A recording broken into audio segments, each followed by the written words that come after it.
আজ আমি মাছ দিয়ে বটবটি ভর্তা করেছি। এই মাছ দিয়ে বটবটি ভর্তা করতে কি কি লাগছে চলুন দেখি।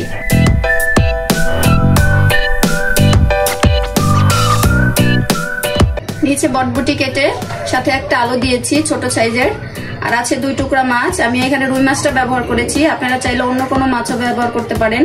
আছে পেঁয়াজ রসুন আর শুকনো মরিচ, আছে 2টা কাঁচা মরিচ, আছে ধনিয়া পাতা। আমি এখানে পাতিলে অল্প একটু পানি নিচ্ছি, পানির মধ্যে বটবটি আলুটা সেদ্ধ করে নিব। অল্প সিদ্ধ করব, বেশি সিদ্ধ করব না।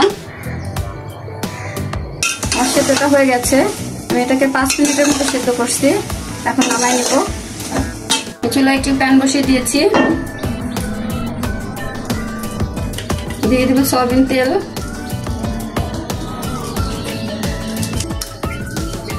মাছ দুটো একটু ভেজে নিব।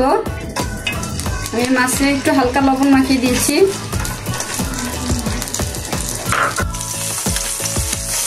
মাছ দুটো ভাজা হয়ে গেছে।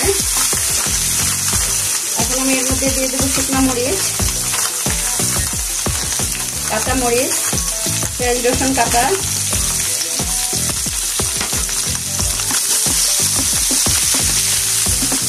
আর দিয়ে দেবো সিদ্ধ করা বটবটি আলু।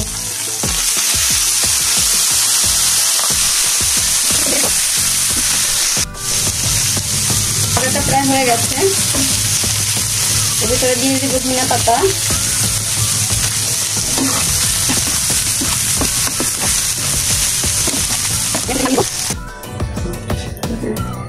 আমি এখন এটাকে শিলপাটায় বেটে নেব।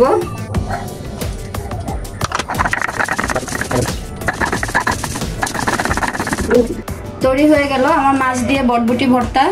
দেখতেই পাচ্ছেন কতটা সুন্দর লাগতেছে, আর এভাবে পরিবেশন করলে ভাত একটু বেশিই লাগবে।